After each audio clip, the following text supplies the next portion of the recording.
Florence, a city of gilded beauty, of soaring domes and chilling secrets.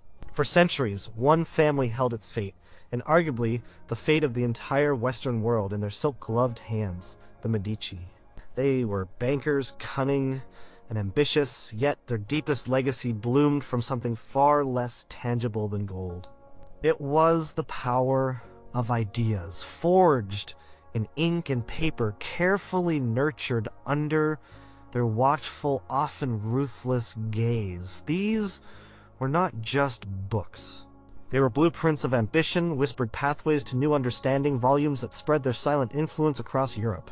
Here are 6 profound works that cast a long shadow over history, all made possible by one extraordinary family. Number 1. The Prince by Niccolò Machiavelli. The year 1512 slammed into Niccolò Machiavelli like a cannonball. For 14 years he had been a fixture in the Florentine Republic, serving as a high-ranking official, a kind of master of diplomacy and military strategy. He sent dispatches, met with kings and emperors, helped organize Florence's citizen militia. Then, the Medici returned. Their exile, which had seen Florence become a republic, was over.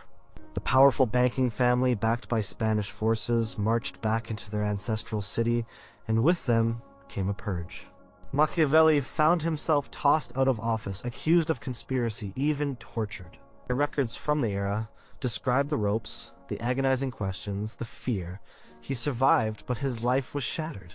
Banished to his small farm outside Florence, he had time on his hands, a sharp mind brimming with observations, and a desperate longing to return to public service. In this forced solitude, surrounded by the quiet countryside, a storm brewed inside Machiavelli. He spent his days watching the world, tending his property, but his evenings were reserved for something else entirely. As he wrote to his friend Francesco Vittori in a famous letter dated December 10th, 1513, he would shed his muddy, everyday clothes. He would put on the robes of a courtier and enter the ancient courts of ancient men. There, he would speak with them, learning from their wisdom. He poured this nightly communion onto paper. The result was a short, blistering manuscript, a political treatise quite unlike anything seen before. He titled it De Principatibus, or On Principalities. Today, everyone knows it as The Prince. Machiavelli did not write The Prince for the common reader. He wrote it as a kind of job application, a letter of introduction to the new Medici rulers. He dedicated it to Lorenzo de' Medici, grandson of the famed Lorenzo the Magnificent. The dedication expressed Machiavelli's hope that this small gift, the sum of his lifetime of experience and thought, might find favor. It was a plea for a chance to serve, to put his insights into action. The book itself stripped away the flowery language and high ideals that often shrouded discussions of power. Machiavelli looked at leaders not as they should be, but as they were. He studied ancient Rome, contemporary Italian city-states, and the actions of figures like Cesare Borgia, the ruthless son of Pope Alexander VI. Borgia, despite his cruelty, achieved his goals with frightening efficiency. Machiavelli dissected these actions, laying bare the mechanics of acquiring and holding power. He spoke plainly about the need for a ruler to be feared more than loved if he could not be both. He argued that a prince must be willing to act against Christian morality, to be cunning like a fox and fierce like a lion, if the stability of the state demanded it. He suggested that a prince should appear virtuous, even if he was not. The goal was not to be a good person in a spiritual sense, but an effective ruler who kept his state secure and prosperous. He offered advice on everything from how to deal with rebellions to how to choose advisors. His words were shocking, pragmatic, and devoid of sentimentality. He wrote about the realpolitik of power, the messy, brutal truth of how nations are governed. The book did not immediately secure Machiavelli's return to power. Lorenzo de' Medici likely received it, perhaps read it, but Machiavelli remained in exile, writing other works, never fully regaining his former political standing under the Medici. Yet, the manuscript of The Prince began to circulate. It was copied by hand, passed among curious minds, sparking intense debate. It was not officially published until 1532, 5 years after Machiavelli's death, but its ideas were already traveling. Soon, kings and queens, ministers, and advisors began to read this slim volume. Centuries later, the influence of the prince became undeniable. The word Machiavellian entered common speech, referring to someone who is cunning, deceitful, and uses any means necessary to achieve their goals. Figures like Catherine de Medici, who became Queen of France, and King Henry IV of France were said to have studied its pages. Napoleon Bonaparte himself owned a copy, heavily annotated, suggesting his careful engagement with its principles. Even during the Elizabethan era, in England, the prince was known, often reviled, but certainly read. Playwrights like William Shakespeare and Christopher Marlowe created characters like Richard III and Barabbas, who embodied the ruthless ambition described by Machiavelli. The book became a textbook for those who sought power, a guide for navigating the treacherous waters of politics. It was condemned by the church, placed on the index of prohibited books, yet its forbidden nature only fueled its appeal. Scholars argued over its true meaning. Was Machiavelli teaching tyrants how to rule, or was he subtly exposing the dark heart of tyranny for all to see? Did he believe that morality was irrelevant, or did he simply separate the art of governance from personal ethics? The Prince remained a constant topic of discussion, a foundational text in political philosophy that forced readers to confront uncomfortable truths about power. Its unflinching gaze at the realities of human nature and political action continued to resonate, shaping conversations about leadership, statecraft, and morality in ways that continue to echo today. Number 2, Lives of the Most Excellent Painters, Sculptors, and Architects by Giorgio Vasari. In the mid-16th century, Cosimo I de' Medici had a vision. He was the Grand Duke of Tuscany, a powerful ruler who had consolidated Medici control over Florence and much of the surrounding region. He sought to create a lasting legacy, to elevate Florence not just as a center of commerce and politics, but as the undisputed capital of art. He wanted to cement the city's reputation, and by extension, his family's, as the cradle of artistic genius. To achieve this, he turned to Giorgio Vasari, a painter, architect, and a man of great ambition and boundless energy. Vasari was more than just an artist. He was a courtier, a planner, and a relentless documentarian. Cosimo I commissioned him to write a grand history of art, something that would chronicle the lives and works of the great Italian masters. This was not just a list of paintings and sculptures. Cosimo I wanted a narrative, a story of artistic progress, showing how art had risen from a primitive state to the sublime achievements of his own time, culminating, of course, in the Florentine masters. Vasari embraced the task with gusto. He traveled across Italy, visited workshops, interviewed artists, their families, and their apprentices. He delved into archives, rummaged through old letters, and gathered anecdotes, both true and embellished. The result, published in 1550, was La Vite dei più eccellenti pittori, scultori e architettori, or The Lives of the Most Excellent Painters, Sculptors, and Architects. It was a massive undertaking filled with hundreds of biographies, stretching from Cimabue, a 13th century painter, all the way to Michelangelo, who was still alive and working when Vasari wrote his book. Vasari presented art history as a progression, a journey through 3 distinct phases: the childhood of art, marked by figures like Cimabue and Giotto, the youth of art, exemplified by Brunelleschi and Donatello, and finally, the glorious maturity of art, culminating in the towering figures of Leonardo da Vinci, Raphael, and Michelangelo. Vasari painted a vivid picture of these artists, describing their personalities, their habits, their rivalries, and the dramatic circumstances surrounding the creation of their masterpieces. He told stories of rivalry, like the fierce competition between Brunelleschi and Ghiberti for the Florentine baptistery doors.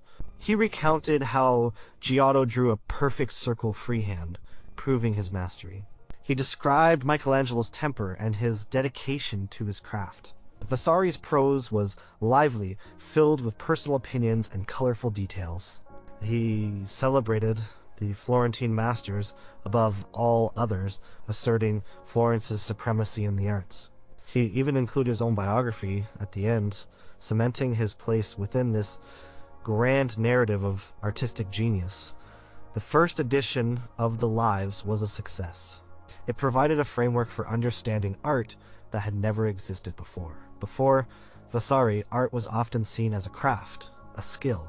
Vasari elevated it, presenting artists as divinely inspired geniuses whose creations were expressions of a higher truth.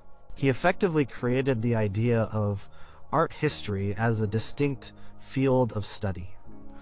His work also established a canon of artists, a list of figures considered to be the most important, whose works should be studied and revered.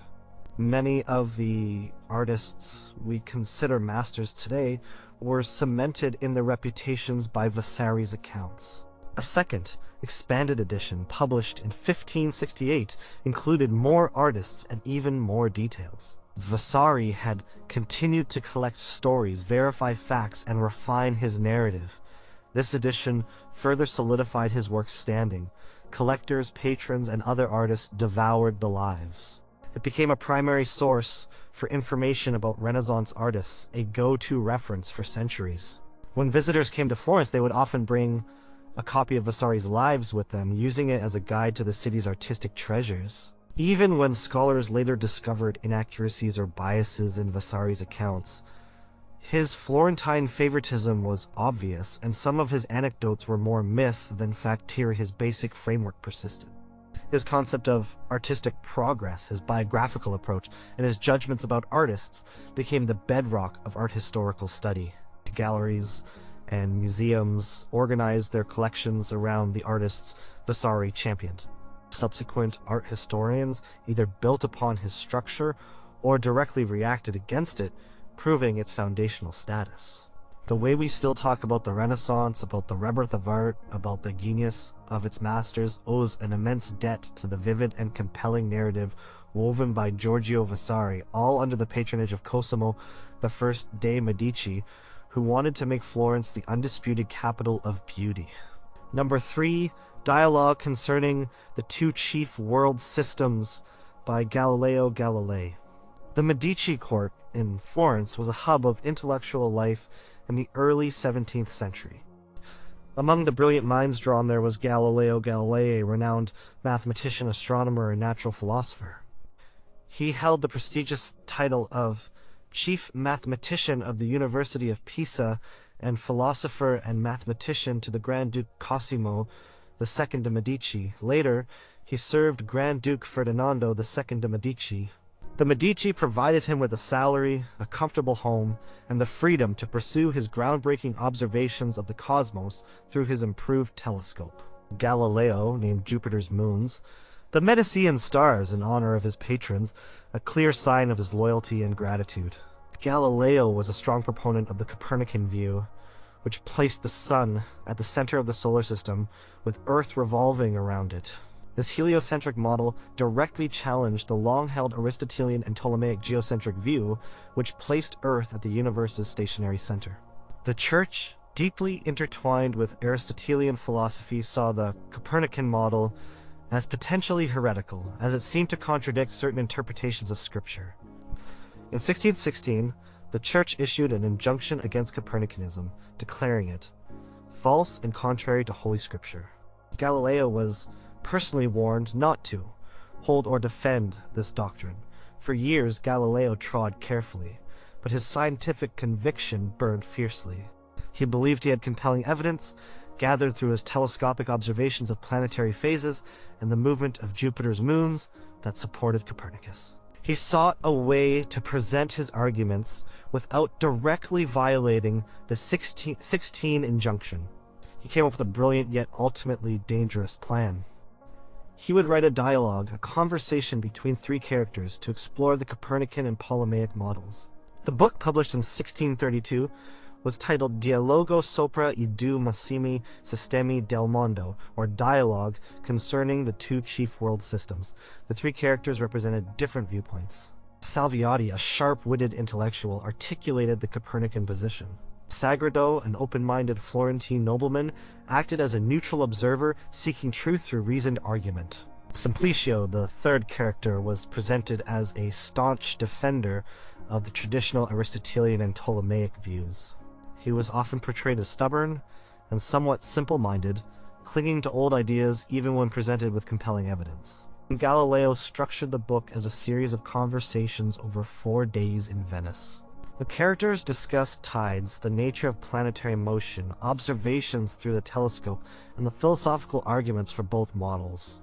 Through Salviati, Galileo presented the strongest arguments for heliocentrism, highlighting the elegance and explanatory power of the Copernican system. While Galileo included the Pope's own arguments as part of Simplicio's lines to appear compliant, the overall tone and the compelling evidence presented for the Copernican side left little doubt about where Galileo's true sympathies lay. He even dedicated the book to Ferdinando II de' Medici, hoping for his continued protection. The Grand Duke Ferdinando II had supported the publication and even provided Galileo with a personal letter of recommendation to the Pope. However, the dialogue quickly ignited a firestorm. Church authorities saw Simplicio, the traditionalist, as a thinly veiled caricature of Pope Urban VIII, who had earlier expressed some of the arguments Galileo put into Simplicio's mouth. This perception, combined with the book's persuasive case for heliocentrism, was seen as a direct challenge to the Church's authority and the 1616 injunction. Galileo was summoned to Rome to stand trial before the Inquisition. The trial was a dramatic spectacle. Despite Galileo's age and ill health, he was forced to recant his views, to confess that he had erred in defending the Copernican doctrine. On June 22, 1633, he publicly knelt and recited an abjuration, renouncing his errors and heresies. He was sentenced to house arrest for the remainder of his life, his dialogue was banned, and his works were placed on the index of prohibited books. Despite the Church's condemnation and the official suppression, Galileo's dialogue could not be truly silenced. Copies were smuggled out of Italy and published in Protestant countries like Holland and Germany. Scholars and scientists across Europe read it, studied its arguments, and were swayed by its logic and empirical evidence. Its clear, accessible style, written in Italian rather than Latin, made it available to a wider audience. The dialogue became a powerful symbol of the conflict between scientific inquiry and established authority. It demonstrated the power of observation and reason in challenging long-held dogmas. While Galileo himself suffered, his work continued to influence future generations of scientists, including Isaac Newton. The arguments and observations presented in the dialogue contributed significantly to the eventual widespread acceptance of heliocentrism. It fostered a new way of thinking about the universe, moving away from philosophical speculation towards empirical observation and mathematical description. The Medici, through their patronage of Galileo, had inadvertently played a part in unleashing a revolution in scientific thought, a revolution that, though initially suppressed, ultimately reshaped humanity's understanding of its place in the cosmos. Number 4. Oration on the Dignity of Man by Giovanni Pico della Mirandola. In the late 15th century, Florence under Lorenzo de' Medici the Magnificent was a vibrant intellectual hub.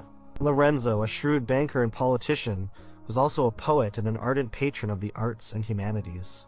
He established what became known as the Platonic Academy, a loose circle of scholars and thinkers who gathered to study ancient Greek philosophy, particularly the works of Plato and Neoplatonists. He deeply supported Marsilio Ficino, who translated Plato's complete works into Latin, making them accessible to Western scholars for the first time in over 1,000 years.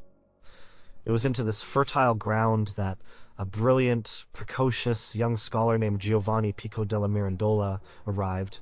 Pico was a prodigy. He had studied Hebrew, Arabic, Chaldean, and Latin, as well as philosophy, theology, and Kabbalah. He was fluent in multiple languages and possessed a voracious appetite for knowledge. In 1486, at the astonishing age of 23, Pico proposed to hold a public debate in Rome. He issued 900 theses, propositions on every conceivable subject, inviting scholars from across Europe to challenge him. He intended to deliver an opening speech for this grand intellectual contest, a speech that would later become famously known as Oration on the Dignity of Man. The oration was a breathtaking intellectual fireworks display. It was not a formal treatise, but a passionate declaration of human potential. Pico argued that humanity held a unique and special place in the universe. Unlike angels who were fixed in their divine nature, or beasts who were driven by instinct, humans possessed an extraordinary gift, free will. God, Pico declared, had placed humans at the center of the world, giving them the ability to choose their own path.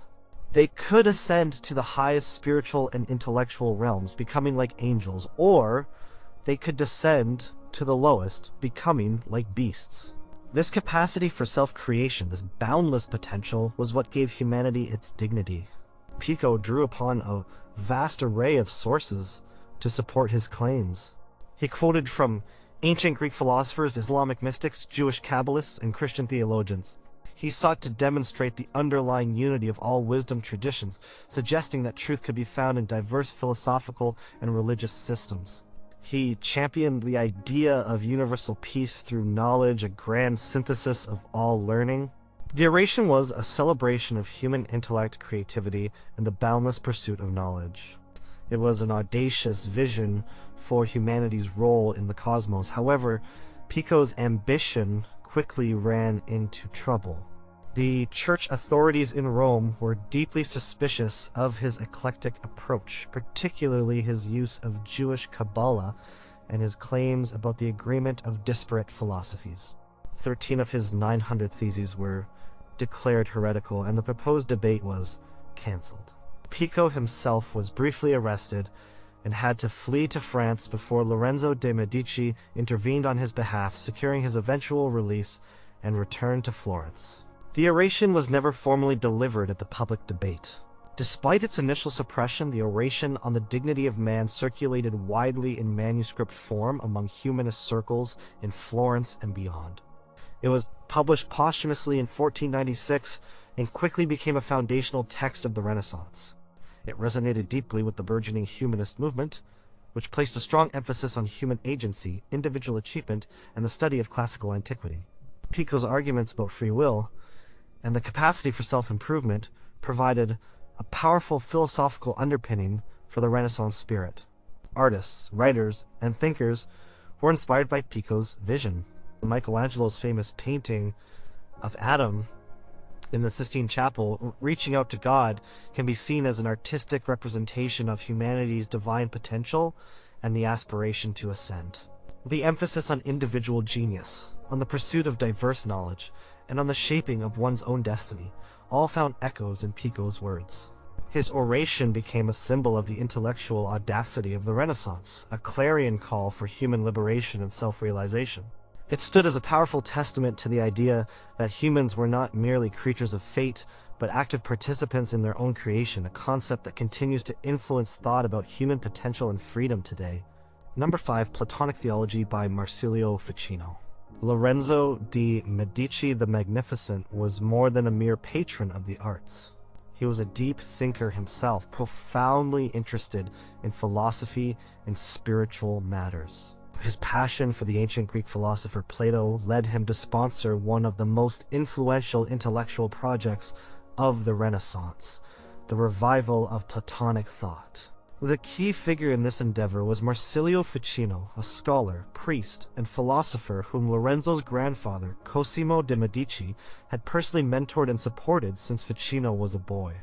Cosimo had even provided Ficino with a villa at Careggi, outside Florence, where Ficino established what became known as the Platonic Academy. Ficino's life was dedicated to translating the complete works of Plato from Greek into Latin. Before his efforts, much of Plato's philosophy had been lost to the Western world for over 1,000 years, known only through fragmented texts or secondary sources. Ficino's translations, completed with the crucial financial and intellectual backing of the Medici, opened up a vast new intellectual landscape for European scholars, but Ficino did not merely translate. He interpreted, commented, and synthesized.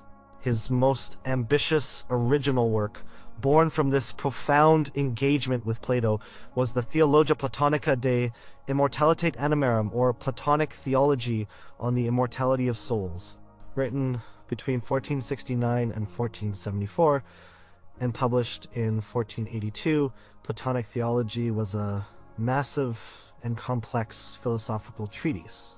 Its central aim was to reconcile Platonic philosophy with Christian theology. Ficino argued that Plato's ideas were not pagan or antithetical to Christianity, but rather a preparation for it, a philosophical pathway to understanding Christian truths.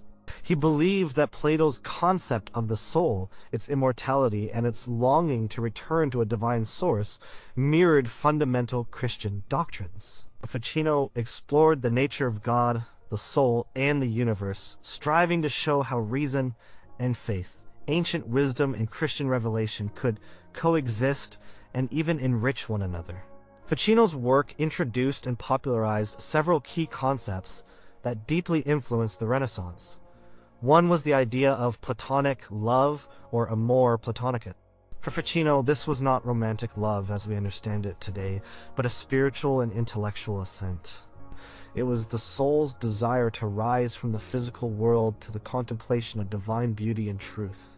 This concept profoundly shaped Renaissance art, literature, and thought, providing a philosophical basis for the idealized beauty seen in works by Botticelli, who was also a recipient of Medici patronage.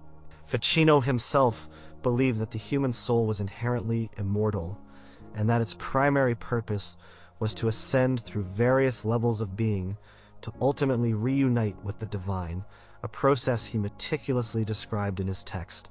Platonic theology was a landmark achievement. It demonstrated Ficino's encyclopedic knowledge of classical philosophy, Neoplatonism, and Christian theology. He drew from sources as diverse as Aristotle, Plotinus, Augustine, and Dionysius the Areopagite, weaving them into a coherent and compelling system. His work provided a philosophical framework for the optimism and humanism of the Renaissance. It suggested that humanity was not trapped in a fallen state, but possessed the capacity for spiritual and intellectual elevation. The book resonated widely. The copies circulated among the intellectual elite across Europe. Scholars in France, England, and Germany studied Ficino's synthesis, finding in it a powerful tool for understanding both ancient wisdom and their own religious beliefs. It became a foundational text for later philosophical and mystical traditions. Ficino's influence extended beyond philosophy into areas like medicine, magic, and astrology, as he believed in the interconnectedness of all things and the spiritual forces at play in the cosmos. Generations of thinkers grappled with Ficino's ideas. His emphasis on the human soul's unique position, bridging the material and divine worlds, and its longing for union with the divine, permeated Renaissance thought. Poets like Edmund Spenser and thinkers like Giordano Bruno engaged deeply with Ficino's Neoplatonism. Even centuries later, figures of the Romantic era found inspiration in the spiritual striving and emphasis on transcendent beauty that Ficino articulated. Under the dedicated patronage of the Medici family, Ficino had managed to breathe new life into ancient philosophy, creating a synthesis that offered a profound and enduring vision of the human soul's journey. Number 6. On Architecture by Leon Battista Alberti. Leon Battista Alberti was a true polymath of the Renaissance, a man who excelled in an astonishing array of fields: architect, painter, musician, cryptographer, priest, and humanist scholar. Born in Genoa, he spent significant time in Florence, the heart of the burgeoning Renaissance, where the Medici family's influence was paramount. While not directly a Medici courtier like Vasari or Galileo, Alberti's work and thought were deeply intertwined with the intellectual ferment fostered by Medici patronage, particularly the architectural innovations taking place in Florence under Cosimo de' Medici, who championed grand building projects like the Palazzo Medici. Alberti's writings were a direct product of the environment shaped by the Medici's commitment to classical revival and urban development. Between 1443 and 1452, Alberti composed De Re Architecturia, or On Architecture. This monumental 10-book treatise was the first comprehensive book on the theory of architecture since Vitruvius's De Architectura from ancient Rome, written over 1400 years earlier. Alberti's work was dedicated to Pope Nicholas V, but its principles and observations were deeply rooted in the practical and theoretical advancements taking place in Florence. Alberti sought to establish architecture as a liberal art, not merely a craft, and to define its principles based on reason, mathematics, and the rediscovered ideals of classical antiquity. On architecture systematically covered every aspect of building, from site selection and construction materials to the principles of beauty, ornament, and urban planning. Alberti believed that true beauty in architecture derived from harmony and proportion achieved through mathematical ratios and classical orders. He argued that a building should possess consonitas, a concept he defined as the harmonious integration of all parts, where nothing could be added or removed without diminishing the whole. This was not just about aesthetics, it was about the underlying logic and order that reflected a divine design. Alberti studied ancient Roman ruins extensively, but he did not simply copy them. He interpreted their principles, adapting them for contemporary needs and tastes. He emphasized the importance of the architect as an educated intellectual figure, someone who understood not just construction techniques, but also history, philosophy, and mathematics. He presented rules for designing temples, public buildings, and private residences, advocating for elements like the column, the arch, and the dome, all integrated into a unified, proportional scheme. His ideas about urban planning even influenced the design of cities, advocating for open spaces, proper street alignment, and the harmonious arrangement of buildings within a city. The book was not immediately published as a printed text. It circulated in manuscript form. Its official first printing came in 1485, after Alberti's death, by which time its ideas were already permeating architectural circles. The Medici, through their extensive building projects and their fostering of a classical humanist environment, helped create the conditions where such a profound theoretical work could be conceived and appreciated. Architects like Filippo Brunelleschi, whose dome for the Florence Cathedral was a marvel of engineering and aesthetics, were Alberti's contemporaries and shared many of his philosophical and architectural ideals, even if they worked in different ways. On Architecture became the foundational text for Renaissance architects and remained highly influential for centuries. Architects like Donato Bramante and Andrea Palladio, whose designs profoundly shaped the appearance of Italian and European cities, studied Alberti's principles. Palladio, for example, heavily relied on Alberti's theories in his own influential treatise, The Four Books of Architecture. Royal academies of architecture across Europe, including in France and England, used Alberti's work as a primary textbook. His definitions of beauty, proportion, and the role of the architect guided the design of palaces, churches, and public squares across the continent. Even in the Baroque period and during the neoclassical revival of the 18th century, Alberti's influence persisted. His systematic approach to architectural theory, his emphasis on classical orders, and his belief in architecture as a visual language of harmony and reason provided a consistent framework for design. When architecture did more than simply explain how to build, it shaped how future generations thought about beauty, order, and the enduring power of classical forms in the built environment, a legacy born from the intellectual crucible that flourished under the patronage of the Medici.